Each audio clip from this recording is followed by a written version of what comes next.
St Bride's Spa Hotel, and that's in Saundersfoot in Wild West Wales.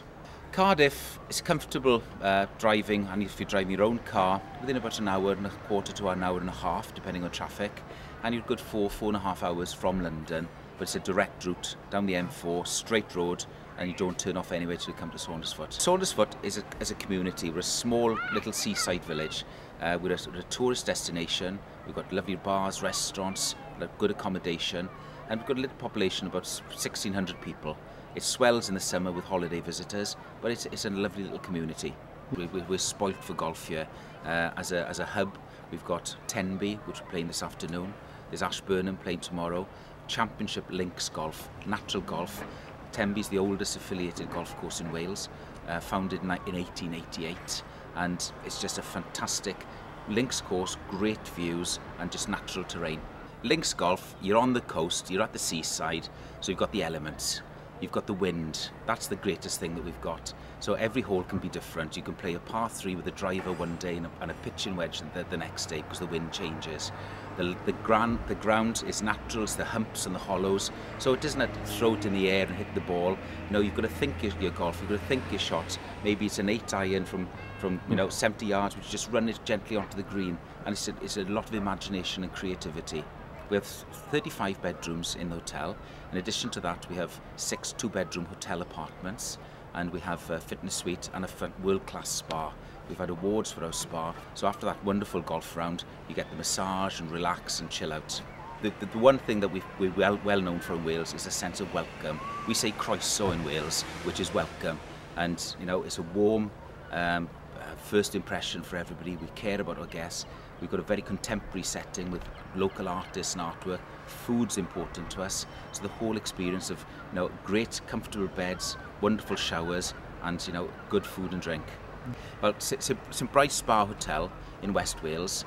It's the www.stbridespahotel.com. All our details are on the site there. The details of the surrounding area and the golf and everything is linked to our website. We've got a unique setting here. We're on the cliff top above the village of Saundersfoot, above the harbour of Saundersfoot.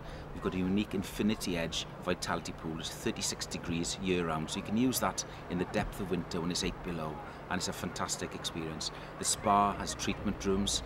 We have our own products in the spa from the local seaweeds and the local muds. Tenby Golf Club's about 50 miles west of Swansea in West Wales, about as far west as you can get in the UK actually without going into the Irish Sea.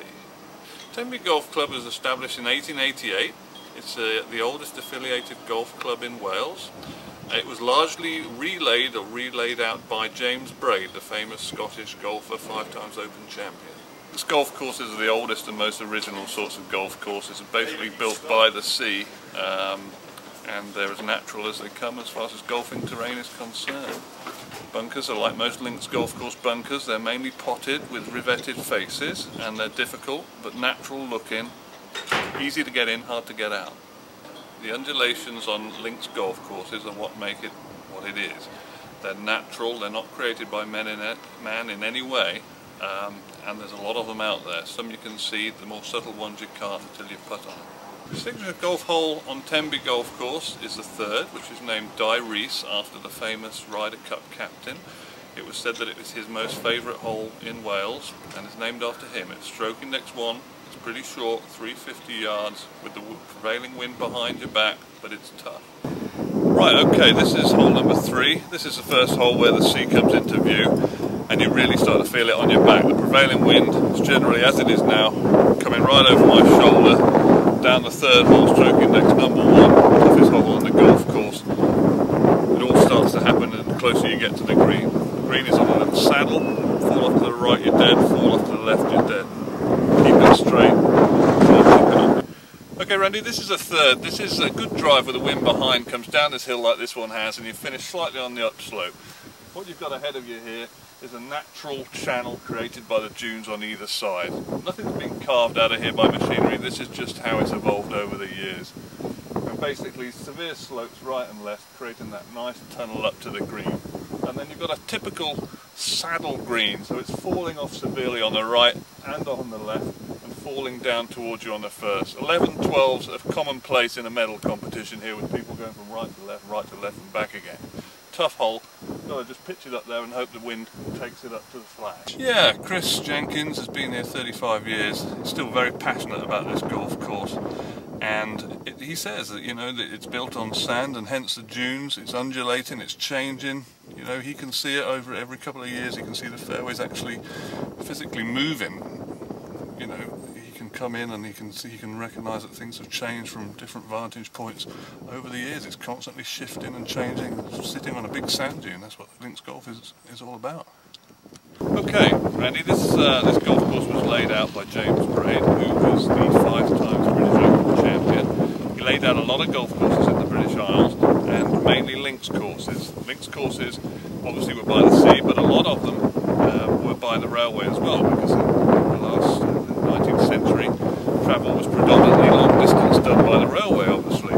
So they would turn up, get off the station, cut down to the golf club, and generally there was no great science involved. They would lay their golf courses out by placing a stick, say cut around that'll be number 1 green, walk out a couple of hundred yards, place another stick, that'll be number 2.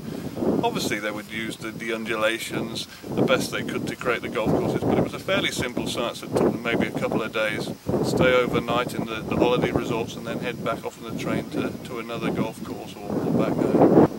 Hi Randy, here we are in one of the typical British Isles links pot bunkers. This is what they call as a revetted face. As you can see, it's like a little brick wall of turf, straight face about 6 foot high.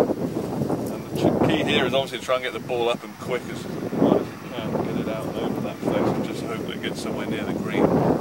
So we'll have a little go. We've got to get right behind the ball and splash it as hard as we can.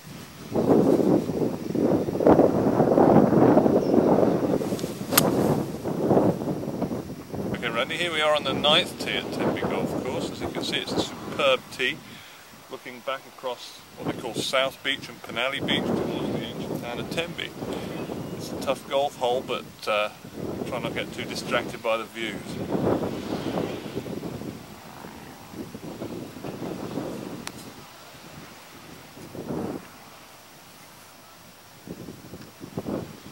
Okay, here we are, Randy, on the 18th at Tenby Golf Course. This is called Charlie's Whiskers.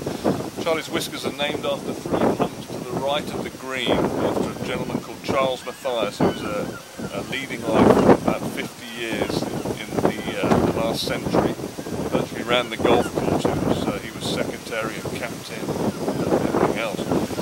But this hole's named after him, and we're standing on what's called Black Rock, which is an ancient old piece of rock, and he has been built on the top, giving us a great vantage point, as you can see, but it's also giving us a feel for the wind, the prevailing wind that we talked about earlier on, howling on my back. So shortening the hole, but certainly not making it any easier. Key to links golf is you've got to either get the wind to help you or you're fighting it sometimes. This time you've got it on your back, so you've got to try and utilise it and get the ball up and get it flying as far as you can. Keep it right of the railway, that railway which is so important in laying out the golf courses. Okay, Randy, here we are. This is called Viewer Coldy. This is the 17th hole, and obviously it's called Viewer Coldy because we're looking out towards Coldy Island. From this golf hole, which is a par 3, about 170 yards from the back here, you can see all of the golf course in front of you. Pretty much most of the golf course, and obviously a lot of Coldy Bay and the sea down there. Good golf hole, all about carrying it down as far to the hole as you can and letting it run down from the left-hand side.